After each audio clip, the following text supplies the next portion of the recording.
Salam, selamat pagi anak-anak.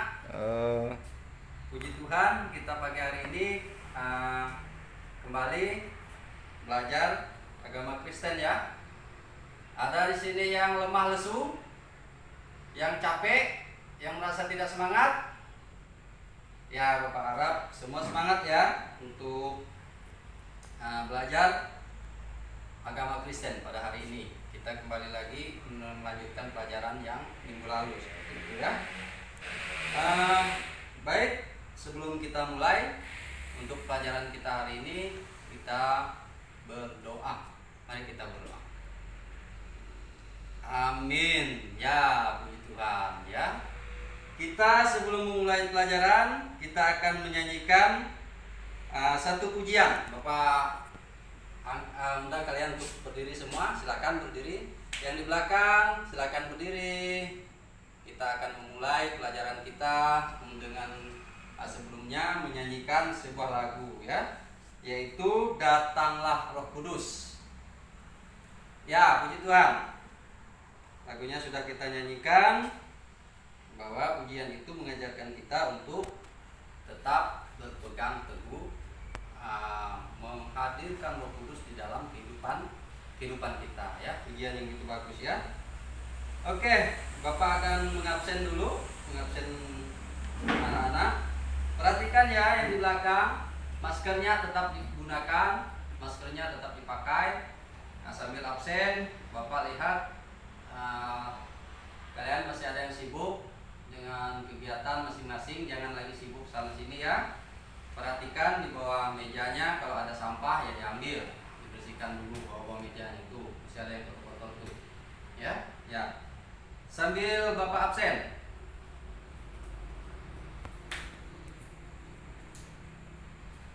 Ya, ini sepertinya ada satu orang ini yang tidak hadir. Si Alsia hadir? Hadir ya. Ya, satu orang saja yang tidak hadir ya, yaitu si Randi ini, si Randi ya. Ada keterangannya tadi ketua kelas? Apa keterangan Randi? Oh, sakit ya, sakit ya. Tapi rumah aja ya. Untuk tetap menjaga kesehatan ya, tetap menjaga kesehatan kita, mematuhi protokol kesehatan. Mematuhi protokol kesehatan itu dengan cara apa? Ayo 3M. Memakai masker, pakai masker dengan benar ya. Jangan masker yang bekas jangan dipakai lagi. Buang aja masker yang bekas ya. Mencuci tangan dan menjaga jarak ya, bagus, pintar. Ya. Baik, siapa yang sudah mengerti atau masih ingat materi minggu lalu? Berliano, ingat minggu lalu materi tentang apa? Alsia? Ya, materi mengenai hidup beriman dan berpengharapan. Ya, ini materi 5 minggu lalu ya. Dampak hidup beriman dan berpengharapan. Ya, bagus yang masih ingat ya. Jadi kita ditekankan untuk menjadi orang yang beriman dan berpengharapan dan memberikan dampak. Salah satu ciri manusia yang dipanggil untuk menjadi murid Tuhan Yesus adalah orang itu beriman dan berpengharapan. Itu dia ya, salah satu ciri orang menjadi pengikut Yesus ya. Iman dan pengharapan itu dilaksanakan ya, dilaksanakan seperti sebuah mesin ya. Diumpamakan seperti sebuah mesin yang akan menghidupkan perjalanan hidup kita. Nah, seseorang yang tanpa iman, tanpa pengharapan itu sama juga dengan orang yang tidak punya bensin dalam hidupnya. Sama juga dengan motor mogok ya. Dapat tahu kalau motor mogok itu motor yang tidak bisa bergerak. Nah, seorang yang memiliki iman dan pengharapan itu dia akan semangat menjalani hidup seperti itu ya. Ya. Itu materi kita minggu lalu. Lalu hari ini kita belajar dari bab 5. Ya, dari bab 5 ya. Kita belajar dari bab 5. Apa judulnya? Ayo. Bab 5 apa? Ada yang tahu? Roh Kudus. Ya. Penopang hidup orang beriman.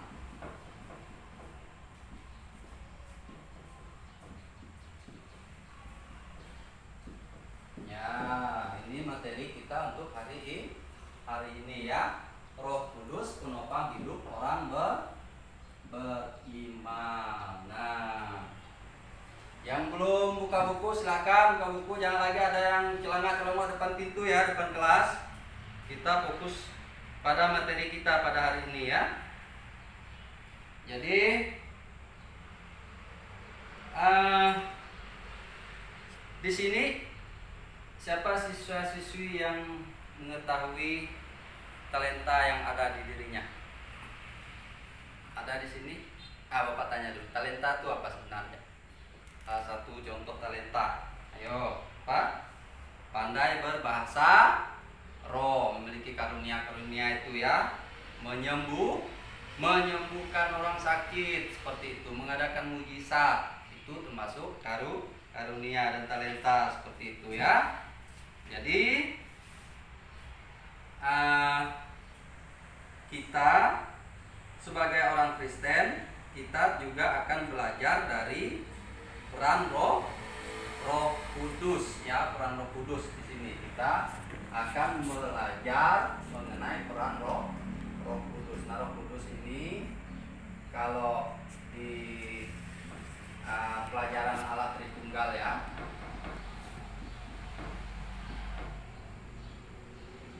ini merupakan bagian ketiga daripada Allah Tritunggal. Ini Allah Bapa, Allah Anak, dan Allah Roh Kudus ya. Nah, bagian yang ketiga inilah yang kita pelajari hari ini ya. Apa yang dimaksud dengan Roh Kudus sebagai penopang hidup orang percaya ya. Di bahan Alkitabnya ya terdapat di Yohanes pasal 14 ayat 26 itu Bapak akan baca untuk kita semua. Tetapi penghibur yaitu Roh Kudus yang akan diutus oleh Bapa dalam namaku, dialah yang akan mengajarkan segala sesuatu kepadamu dan akan mengingatkan kamu akan semua yang kukatakan kepadamu. Yaitu ya, Roh Kudus berfungsi untuk penghibur, sebagai penghibur. Selanjutnya di Kisah Para Rasul pasal 1 ayat 8, tetapi kamu akan menerima kuasa kalau Roh Kudus turun ke atasmu, dan kamu akan menjadi saksiku di Yerusalem dan di seluruh Yudea dan Samaria sampai ke ujung bumi. Para murid juga diberikan kuasa oleh Roh Kudus ya. Selain menjadi penghibur, Roh Kudus juga pemberi kuasa. Berikutnya di 1 Korintus itu dikatakan bahwa sekalipun aku dapat berkata-kata dengan semua bahasa manusia dan bahasa malaikat, tetapi jika aku tidak mempunyai kasih, sama dengan gong berkumandang dan canang yang gemerincing dan seterusnya ya. Tapi sebaliknya, kehidupan kita kalau kita tidak mempunyai kasih dan sebagai macam talenta apapun yang kita miliki, menyembuhkan orang, mengatakan mujizat segala macam, kalau tidak ada kasih dalam pribadi kita ya, sama saja dengan bohong. Seperti itu ya, sama aja bohong ya. Ya, Bapak akan menjelaskan mengenai tentang Roh Kudus ya. Bapak akan jelaskan sedikit tentang Roh Kudus ya. Di buku siswa itu di poin B-nya itu di A-nya pengantar ya. Ya, di pengantar ini tujuan daripada pembelajaran kita pada hari ini, anak-anak bahwa materi kita ini di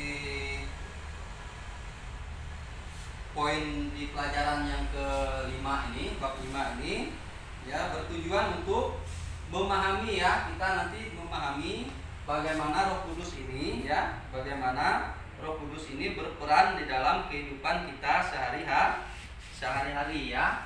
Nih, bagaimana Roh Kudus itu berperan dalam kehidupan kita sehari-hari.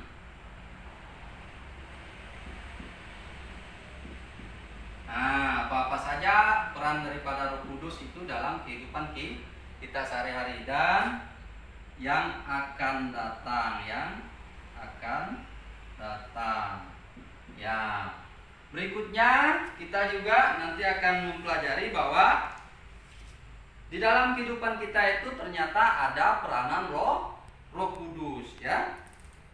Kompetensi dasarnya kita di poin itu menghayati peran Roh Kudus dalam proses hidup orang beriman. Sedangkan kompetensi intinya kita sebagai orang Kristen harus mengimani Roh Kudus dalam kehidupan kita beriman seperti itu.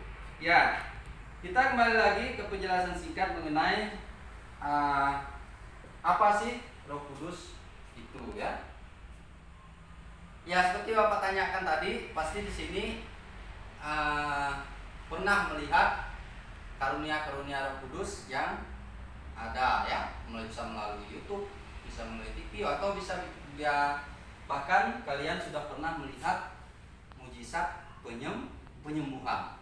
Ada gembala yang bisa menyembuhkan orang, mengadakan mujizat, mengusir setan. Di YouTube juga banyak hamba-hamba Tuhan yang berdoa, orang yang lumpuh kakinya didoakan tiba-tiba bisa berjalan ya. Itu yang kita bisa lihat bahwa peran Roh Kudus ada di situ ya. Ya. Menyembuhkan, karunia bernubuat, karunia berbahasa roh dan lain sebagainya. Itu merupakan karya-karya Roh Kudus ya, karya-karya Roh Kudus. Kemudian yang C ya.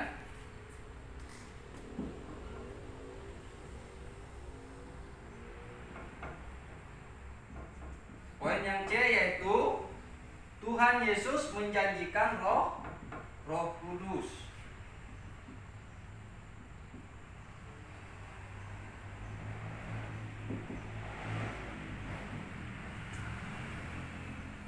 Ya, Tuhan Yesus menjanjikan Roh Kudus. Ya, Roh Allah telah sejak lama bekerja di dalam kehidupan manusia ya, bahkan di dalam sebuah sebelum dunia ini dijadikan, Roh Allah sudah ada melayang-layang seperti itu. Jadi dalam kitab Kejadian itu kita bisa melihat bahwa Roh Allah melayang-layang di atas bumi seperti itu untuk dia menciptakan sesuatu ya. Bumi belum terbentuk dan kosong gelap gulita menutupi samudera raya, dan Roh Allah melayang-layang di atas permukaan air. Itu di Kejadian 1 ayat 2 ya.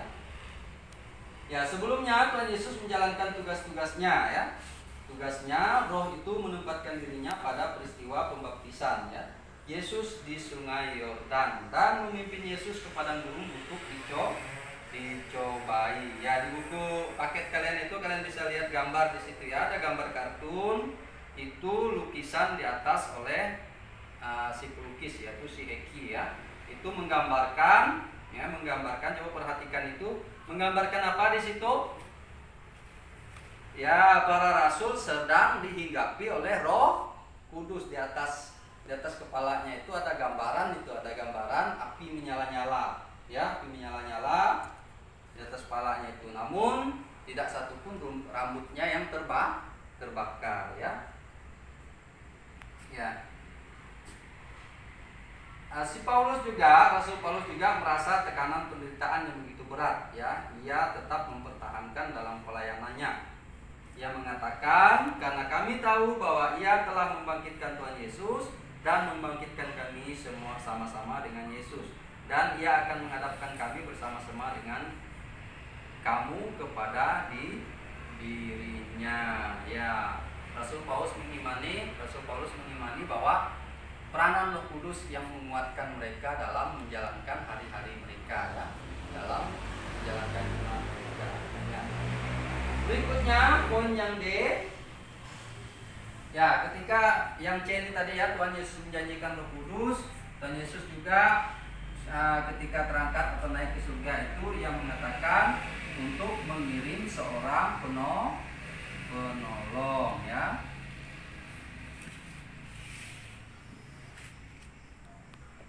Ya, yaitu Roh Kudus, ya. Berikutnya yang D. Yang D, ya. Roh Kudus menghibur dan menguatkan.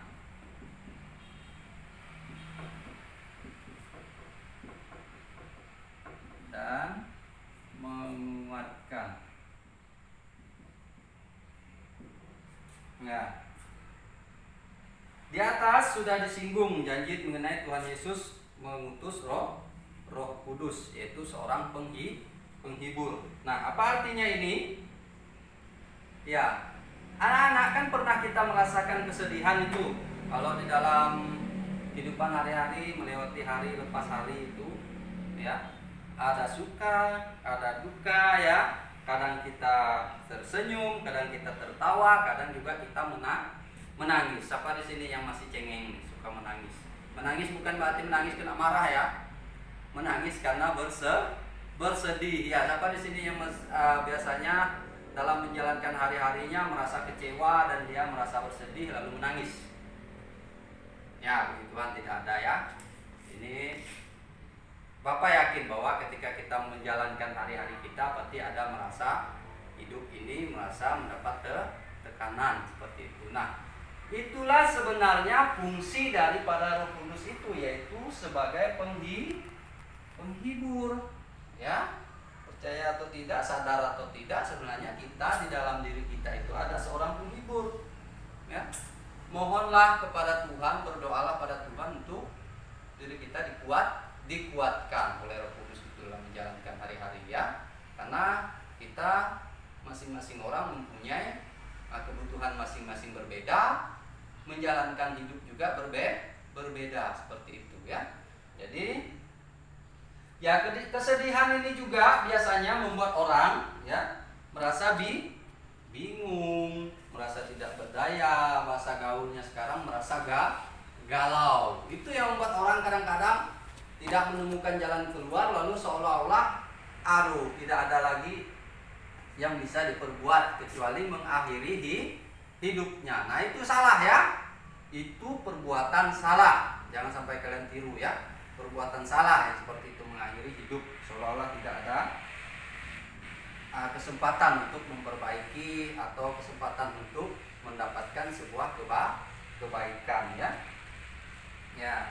Jadi perasaan itu biasanya akan muncul dan segera juga akan hilang bila kita berjumpa dengan orang lain. Jadi menurut Bapak jangan kalian pendam-pendam itu kalau merasa sedih, merasa bingung. Cepat bertanya pada orang tua. Cepat juga mencari orang untuk diminta solusi, ya. Jangan kita lalu menyendiri, menangis sampai kita memukul-mukul diri, menabrak diri di dinding. Yang rugi ya kita sendiri, ya. Nah, kita minta pendapat orang tua, kita berdoa juga dengan orang tua, ya, memohon kehadiran Roh Kudus sebagai penghibur seperti itu, ya. Berikutnya, selain Roh Kudus itu sebagai penghibur, ya, poin E juga itu Roh Kudus hadir, ya. Roh Kudus hadir di dalam gereja. Ya, hadir di dalam gereja dan umatnya.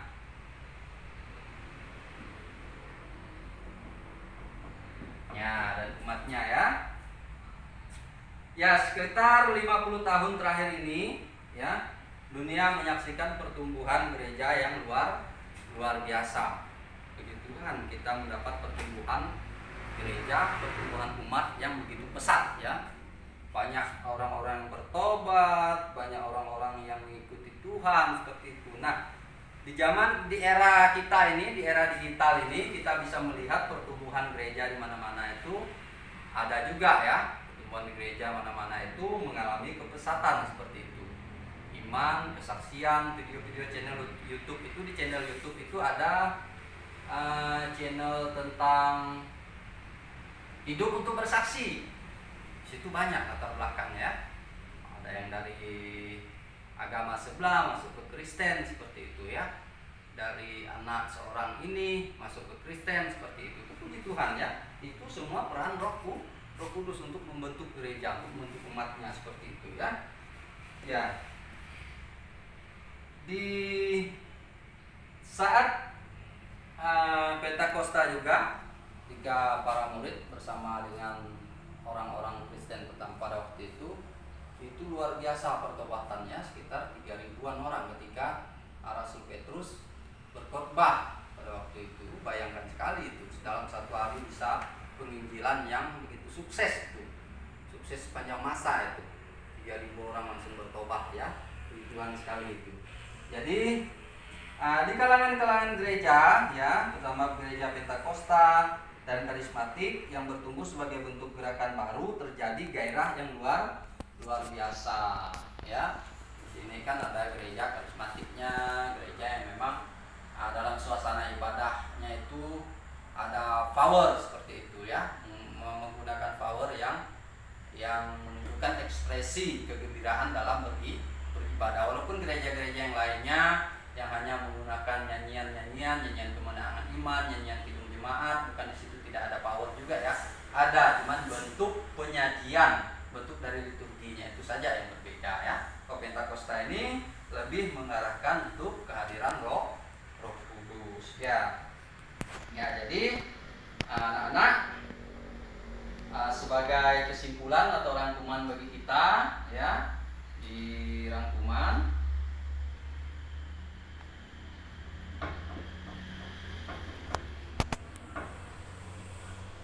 ya, Bapak akan bacakan rangkuman bagi kita di pelajaran yang kelima hari ini ya. Rangkumannya bahwa kita harus tahu siapa pribadi Roh Kudus ya. Dan Tuhan Yesus juga telah menjanjikan Roh Kudus untuk sebagai penolong bagi kita ya. Mengirimkan ya, ini sebagai penghibur. Roh Kudus juga hadir di dalam gereja untuk membawa orang bisa tetap bertahan dalam iman, orang juga bisa bertobat ya. Di rangkuman, coba baca rangkuman itu, bahwa Tuhan Yesus berjanji kepada murid-muridnya bahwa Ia akan mengutus Roh Kudus sebagai penggantinya. Roh Kudus, roh penghiburan, ialah akan mendampingi murid-murid di masa gereja perdana, bahkan hingga sekarang ini, saat zaman kita ini ya. Jadi kehidupan orang-orang Kristen yang setia kepada Tuhan Yesus Kristus tercatat sepanjang masa, menunjukkan bagaimana orang Kristen ya dan gereja mampu bertahan dalam berbagai tekanan ya dan penderitaan yang berat karena pendampingan dan penguatan oleh Roh Kudus. Di masa kini juga dapat menyaksikan pendampingan Roh Kudus lewat perubahan hidup di kalangan umat dan pertumbuhan gereja di berbagai tempat. Kita bisa menyaksikan bahwa di Alkitab itu ada menceritakan penyiksaan yang luar biasa terhadap orang-orang Kristen pada waktu itu ya. Terhadap orang-orang Kristen, jadi semakin mereka dikejar, semakin mereka dibasmi, semakin pertumbuhan imannya luar biasa. Contoh, para 12 murid ini ya, 12 rasul itu ada yang disalib terbalik. Rasul Petrus itu disalibnya terbalik, kepala di bawah, karena dia tidak mau disalib seperti Tuhan Yesus yang kepalanya di atas. Tapi Rasul Petrus meminta kepada para penyalibnya untuk dia tidak layak disalib seperti Tuhan Yesus, dia minta disalib terbalik ya. Ada juga yang ditarik pakai kuda ya, diikat kakinya, diikat tangannya, kuda satu lari ke sana, kuda satu lari ke kuda yang satu ke utara, yang satu ke selatan, putus badannya seperti itu ya. Ada juga yang digoreng di minyak panas. Nah, itu nanti kalian bisa cari ya. bisa cari mengenai kematian daripada ke-12 rasul. Itu kalian bisa lihat itu ya. Kematian Yohanes gimana, kematian Lukas gimana, kematian daripada Petrus gimana, seperti itu ya. Ya, jadi anak-anak, Bapak kasih kesempatan kalian untuk mencatat ini dulu ya. Poin-poin penting ini silahkan dicatat dulu, termasuk rangkumannya. Bapak kasih kesempatan. Ya, silahkan catat dulu ya.